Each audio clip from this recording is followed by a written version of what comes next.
Mesdames, Messieurs, bonsoir et merci de suivre la télévision du Burkina. À la une de l'actualité ce soir, les chrétiens du monde entier célèbrent aujourd'hui l'ascension du Christ vers le Père. Les fidèles burkinabés ont mis à profit ce jour férié pour prier, mais aussi pour accueillir de nouveaux chrétiens. Rien qu'à la cathédrale de Ouagadougou, 115 fidèles ont été baptisés. À suivre également une initiative portée par un salon qui bat son plein à Ouagadougou, celle de promotion de l'agroalimentaire par le biais d'une technologie de pointe. Elle devrait permettre aux promoteurs burkinabés d'être plus compétitifs sur le marché mondial et par ricochet de mieux vendre le Made in Burkina. La cohésion sociale mise à rude épreuve en ce moment est au centre du règne de Bassori Ouattara. Il est le tout nouveau chef de canton de Karangasso-Vigué. Nous irons en images dans cette localité située à une soixantaine de kilomètres de Bobo-Dioulasso pour assister à la cérémonie d'intronisation. C'est un dossier culturel à suivre dans un peu plus de 20 minutes. Mais avant, cette nouvelle qui bouleverse le parti de l'Organisation démocratique de la jeunesse du Burkina Faso, ODJ. André Tibiri est décédé ce mercredi 24 mai en Tunisie des suites de maladie. André Tibiri a été l'un des leaders estudiantins les plus emblématiques de sa génération. Président de l'UGEB, il avait notamment conduit les contestations estudiantines et la grève de 1997 contre le gouvernement cadré Désiré Ouedraogo, une contestation au cours de laquelle il était passé par la case prison, incarcéré à la maison d'arrêt de correction de Ouagadougou. André Tibiri avait pris une part active à la lutte du collectif des organisations démocratiques de masse et de partis politiques mis en place après l'assassinat du journaliste Norbert Zongo. André Tibiri, âgé de 46 ans, était précédemment maître de recherche au CNRST et président de l'ODJ. Paix à l'âme du disparu. Et nous sommes aujourd'hui au 40e jour après Pâques. L'Église célèbre aujourd'hui l'Ascension qui marque la dernière rencontre de Jésus avec ses disciples après sa résurrection.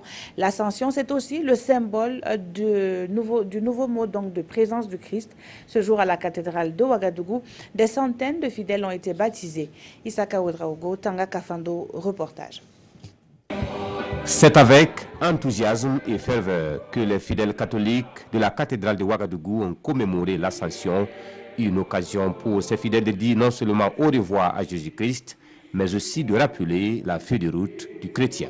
L'Ascension ressemble à un au revoir, le Christ qui disparaît à nos yeux, mais c'est en réalité une façon pour le Christ de nous responsabiliser, parce qu'à partir du moment où il n'est pas là, il nous dit que nous sommes devenus capables de le représenter. À ces fidèles, j'ai juste rappelé la feuille de route du chrétien qui se résume en 3 mots. C'est d'abord une image, l'image du corps. Nous sommes le corps dont le Christ est la tête. Ensuite, c'est une fonction, la fonction d'ambassadeur. Le Christ nous envoie comme ses ambassadeurs dans le monde. Et c'est enfin une attitude, la responsabilité. À cette célébration, 115 fidèles ont eu droit au sacrement du baptême et de la première communion. Et pour ces nouveaux baptisés, c'est la joie d'être lavés de tout péché.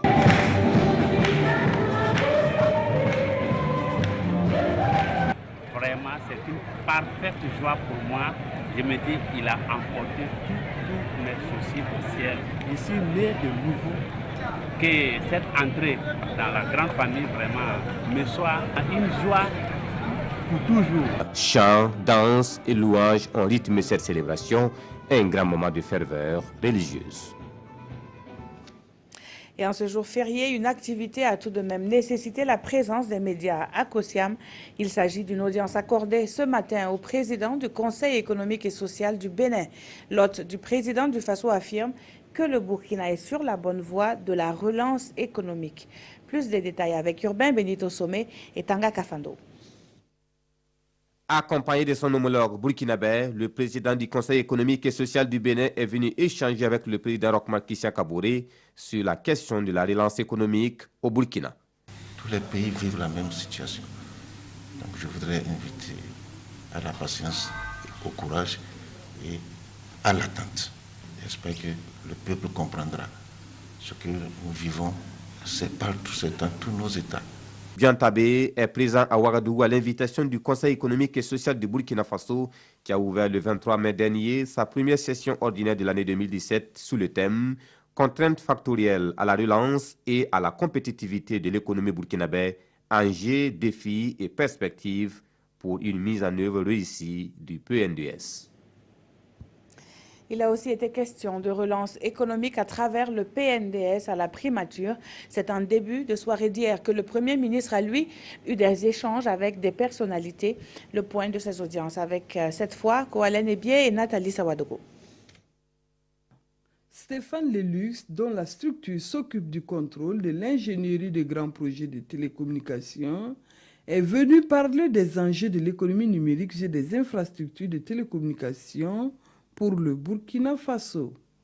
Notre structure aide les pays à définir les schémas directeurs en matière de numérique et par ailleurs à contrôler la construction des grands projets d'infrastructures de télécommunications pour que les réseaux soient, on va dire, des patrimoines nationaux de longue durée et que ces infrastructures soient de bonne qualité avec des prix de transport de l'Internet compétitifs pour tous les citoyens et donc développer la qualité de service de l'Internet dans le pays dans les prochaines années.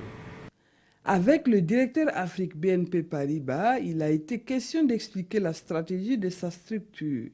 Il a aussi émis le souhait de BNP Paribas d'accompagner le gouvernement burkinabé dans la mise en œuvre de son PNDS. Nous avons discuté avec le Premier ministre de l'entretien des routes et de comment les financer, de quelles sont les solutions qu'on pouvait y apporter. Nous avons parlé également des logements sociaux ou des logements immobiliers, comment nous pouvions trouver des solutions pour les financer ou pour aider le gouvernement à accompagner la population à acquérir des biens. Pour l'instant, les deux visiteurs du jour n'attendent que la réaction du gouvernement burkinabé pour, disent-ils, l'accompagner dans le développement du Burkina Faso. C'est ce dimanche 28 mai que l'électorat concerné est attendu dans les bureaux de vote. La campagne, elle se poursuit normalement selon le président de la Commission électorale nationale indépendante. Cet après-midi, Newton Ahmed Barry était face à la presse pour faire le point. Compte rendu signé Ndong Bakouda et Frédéric Etienne Bassenga. Newton Ahmed Barry fait le point du processus électoral en cours dans 19 communes du Burkina. À quelques jours de ces élections partielles et complémentaires, c'est un président de la CENI satisfait de la bonne marche de la campagne qui s'est exprimé devant les journalistes. On peut dire globalement que jusqu'à aujourd'hui, les choses se passent relativement bien. Toutes les étapes ont été franchies sans accroc. Les dernières heures de la campagne sont en train d'être menées et nous n'avons pas d'incident déclaré.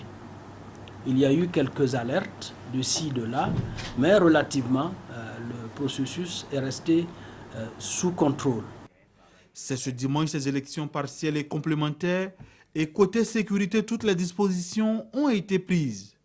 Plus de 4000 forces de sécurité et de défense seront déployées sur le terrain. Le matériel électoral, lui, est en cours d'acheminement et est escorté par des agents de sécurité. L'affaire des tablettes des députés, l'enquête parlementaire sur le foncier et sur les mines sont autant de malversations sur la table du RENLAC.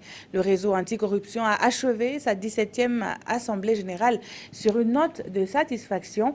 Et pour cause, le RENLAC se félicite d'avoir réalisé 80,95% de ses activités prévues entre 2013 et 2016. Précision, Moussa Oudraogo et Ismaël Diloma Sirima.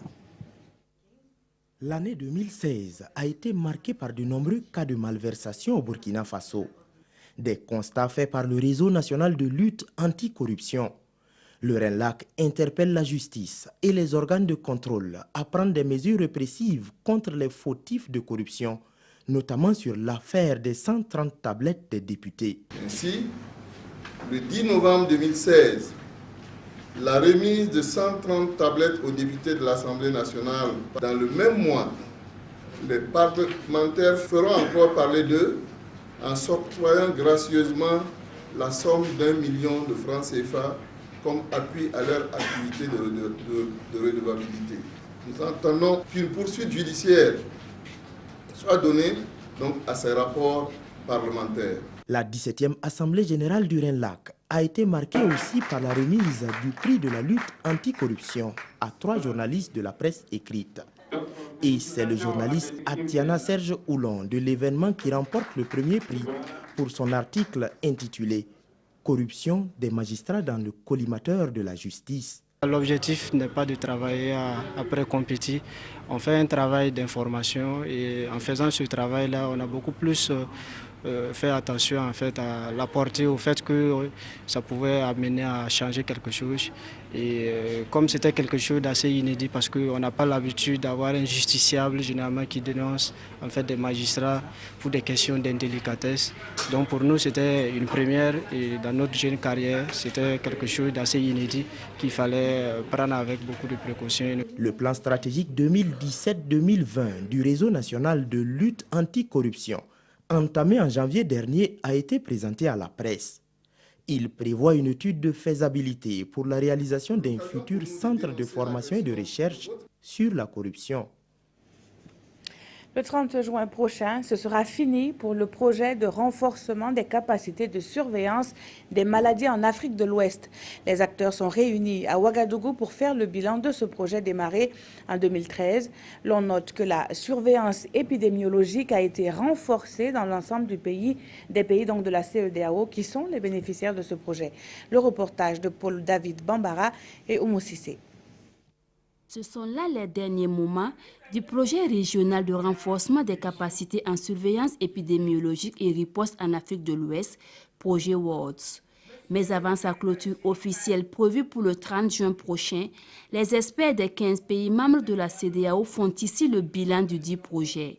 Le CCISD a mis en place 135 centres de surveillance épidémiologique dans les 15 pays, avec du matériel informatique, avec la formation des responsables en surveillance épidémiologique. Une des particularités aussi de ce projet-là, c'est qu'en plus de former juste des agents de surveillance épidémiologique, dans une optique de s'assurer qu'il y a une durabilité et une pérennité des interventions, et considérant la mobilité des ressources humaines, on a toujours pris en compte la formation de substituts. Selon les statistiques, les maladies transmissibles sont responsables de 55% des décès dans la région ouest africaine. Au Burkina Faso, le projet WARDS a permis l'amélioration de la capacité de surveillance épidémiologique. Nous avons bénéficié du renforcement des capacités de 15 centres d'information sanitaire et de surveillance épidémiologique, ce qui nous permet de surveiller de façon beaucoup plus efficace et efficiente un certain nombre de maladies à potentiel épidémique. Le projet régional de renforcement des capacités en surveillance des maladies en Afrique de l'Ouest est mis en œuvre par l'Organisation ouest-africaine de la santé en collaboration avec l'OMS, les fondations CDC et Mérieux, le Centre de coopération internationale en santé et développement et les universités d'Oslo et du Ghana. Il est cofinancé par la Banque mondiale et l'OAS. On en vient à cette plateforme qui vise à positionner les produits alimentaires locaux sur les marchés mondiaux. Une technologie mise au point au Burkina est actuellement divulguée au pavillon du Soleil Levant. C'est sur le site du CIAO. C'est là que se tient donc le Salon international Business en technologie. Jean-Eudes Bayala et Ismaël Diloma Sirima nous en disent plus.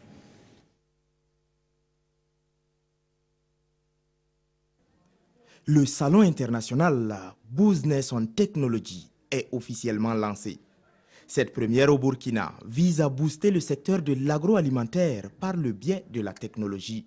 Le salon, il est vraiment innovateur parce qu'il permet aux hommes d'affaires, aux entrepreneurs, à tous ceux qui désirent faire des affaires avec l'international, de pouvoir nouer des relations de partenariat et développer leur réseau international.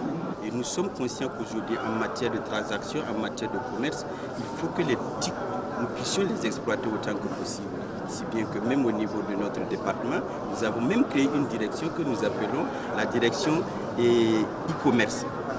Essayer justement de voir dans quelle mesure nous allons développer ce type de commerce pour que les commerçants puissent en un temps record et pouvoir vraiment se satisfaire en matière de transactions. La cérémonie de lancement de ce salon a vu également le lancement de You Business. Il s'agit de mettre les technologies de l'information et de la communication au service du développement des relations d'affaires entre le Burkina et le reste du monde. Nous sommes en train de tendre vers des marchés virtuels, vers des foires virtuelles et des boutiques virtuelles.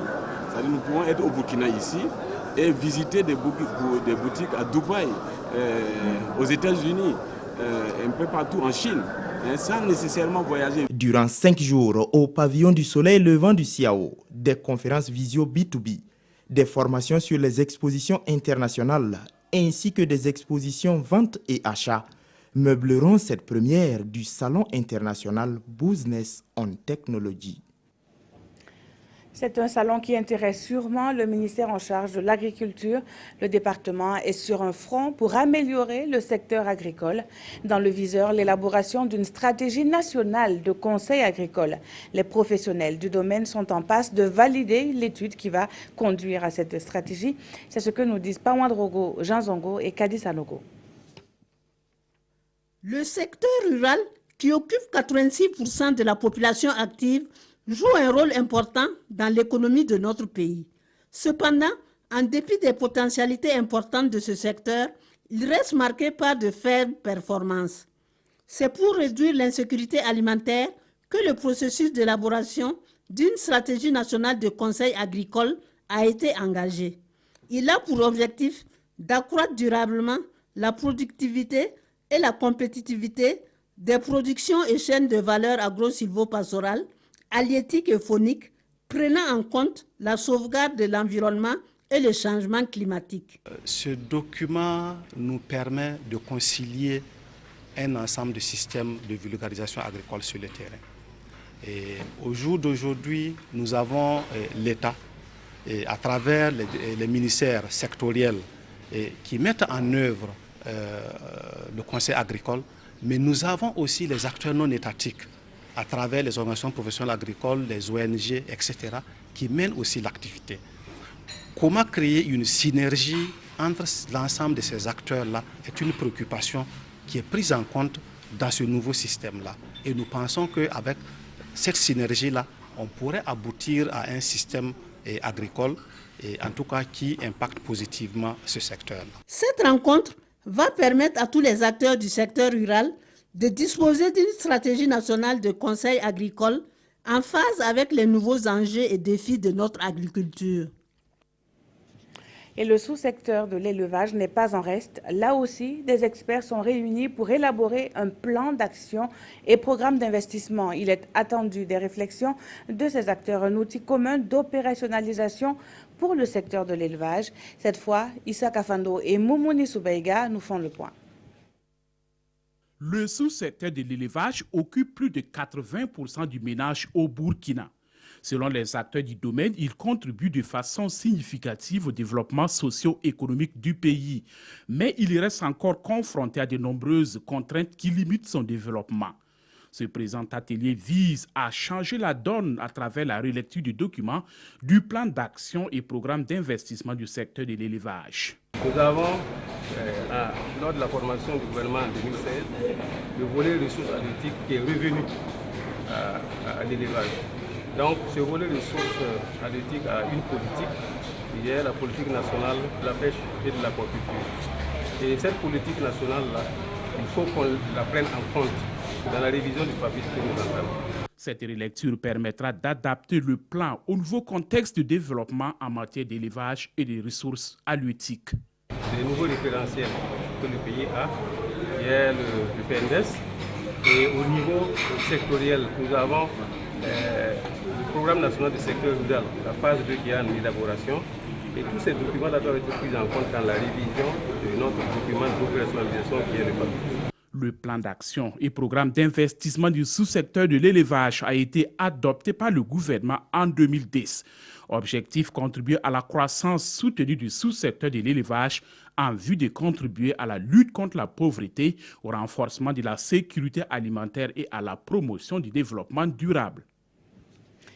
Une foire, justement, pour mesurer les potentialités et le savoir-faire du monde agricole. Pour la 4e fois consécutive, l'Association pour le développement du monde rural donne rendez-vous à Kienfare pour la foire agro-silvopastorale. Près de 600 producteurs venant de tout le Burkina animent cet espace d'expression et d'écoulement des productions. Konsoun Koulibaly et Nyarkiteda. Le taureau qui attire le plus l'admiration à la foire de Kienfangé. Ou encore ces silures élevées à Ouagadougou et déportées sur place ici à la foire, c'est tout le charme de l'activité qui se veut une vitrine pour présenter les merveilles des productions des différentes régions agricoles. 4e édition du genre, la foire silvo-agro-pastorale de Kienfangé dans la commune rurale de Komsilga entend magnifier la production et célébrer l'excellence. Cette année, c'est une foire internationale.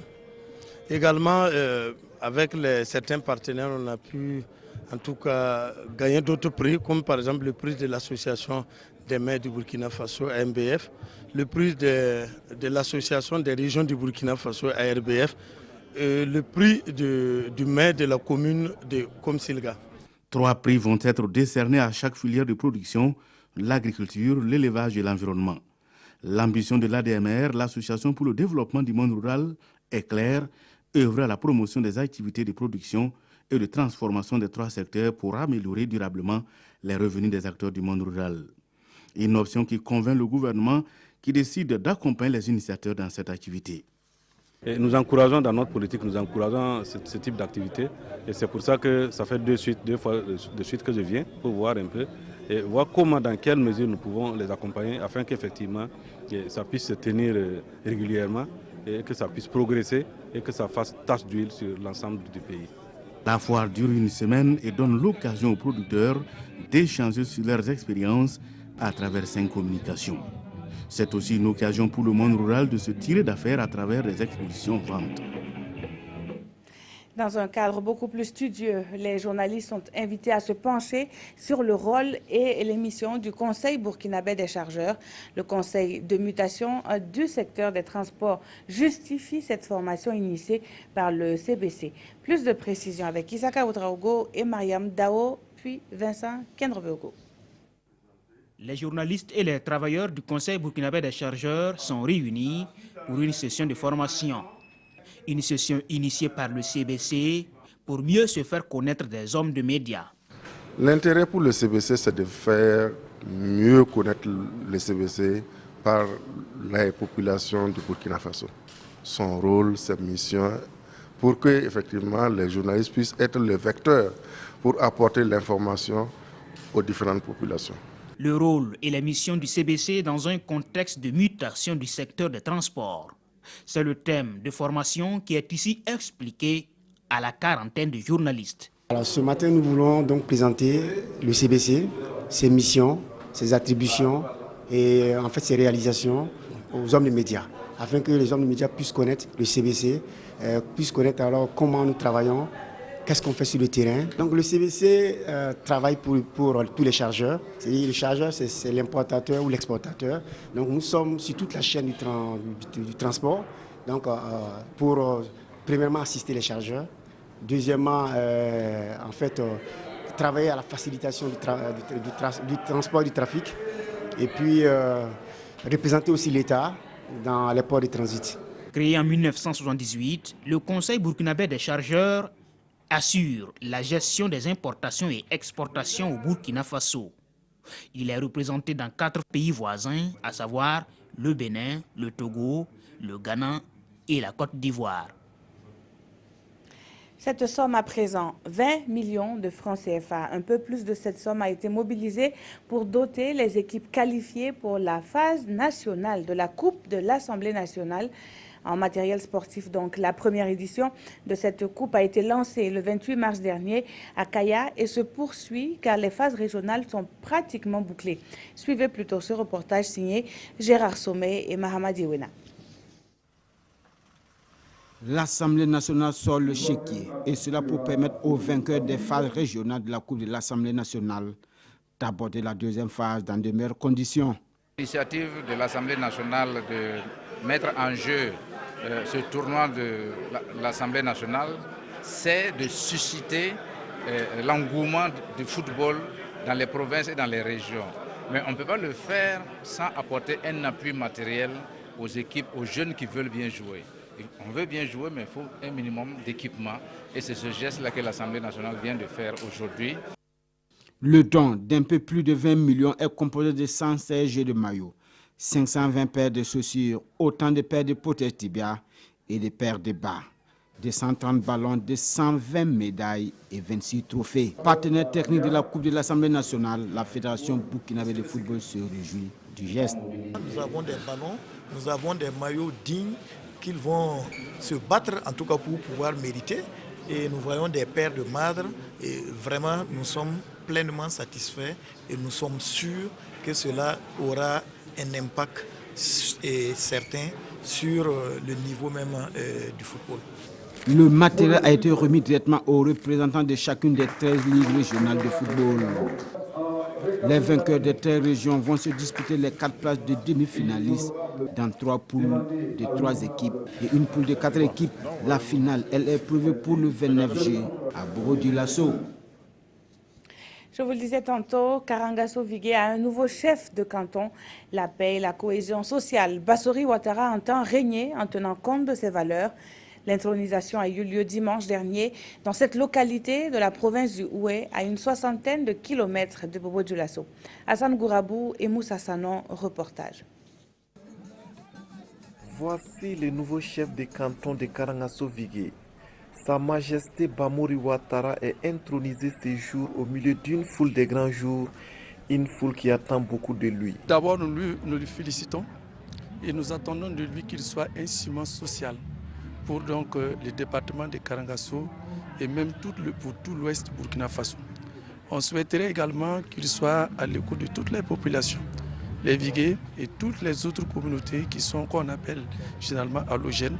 Notre félicitation au chef de canton et nous souhaitons que cette cérémonie d'intronisation soit une occasion pour le chef en tout cas de contribuer à l'instauration d'un climat social que nous souhaitons tous pour le bonheur des filles et fils du département de Karangasso. La paix, la cohésion sociale, ce sont là aussi les défis que le nouveau chef de canton de Karangasso Vigué entend relever, des missions pour lesquelles il invite les populations à accepter sa main tendue. Ce que nous allons dire aux habitants du canton, pour que le règne du chef soit un succès, c'est de cultiver la paix et la cohésion sociale. Sans l'entente, on ne peut pas réussir le développement. On doit donc commencer par bannir l'ethnicisme. À travers ces coups de fusil, ces sons de musique, ces pas de danse et ces discours, les populations de Karangasso Vigué, estimées à près de 110 000 âmes, reconnaissent désormais comme chef Bamouri Ouattara, le 16e depuis 1918, date à laquelle cette localité qui compte 23 villages a été érigée en canton.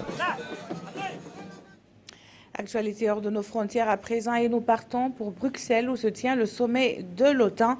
La lutte contre le terrorisme est au menu de la rencontre des alliés qui vont ensemble pour la première fois rencontrer le président américain Donald Trump qui a reçu gain de cause quant à l'appartenance de l'Alliance à la coalition internationale contre le groupe État islamique.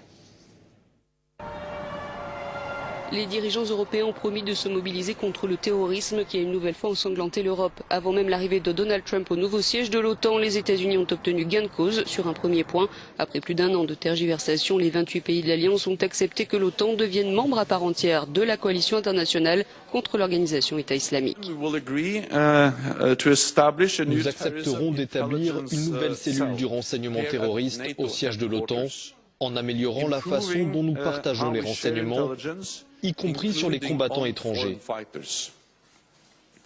Et nous déciderons de nommer un coordinateur pour surveiller les efforts de l'OTAN dans la lutte contre le terrorisme. Les Européens sont tous individuellement engagés au sein de la coalition emmenée par Washington, mais des pays comme la France, l'Allemagne ou l'Italie étaient réticents à aller plus loin, craignant que cela détériore encore davantage l'image de l'OTAN dans le monde arabe ou provoque des dissensions avec certains pays du Moyen-Orient, aujourd'hui très actifs dans la coalition. Voilà qui met fin à cette édition. Tout de suite, Paul-David Bambara et Maxime Zongo vous proposent une synthèse de la visite de travail du Premier ministre en Arabie Saoudite. Santé Max ce soir, c'est en direct tout de suite après le JT de la campagne et c'est sur le cancer du foie. Ruth Ouattara vous retrouve à 22h30 pour la dernière session d'information. Demain, vous retrouvez une autre équipe à 20h pour le week-end. Je vous retrouve la semaine prochaine. Très bonne suite de programme sur la télévision du Burkina.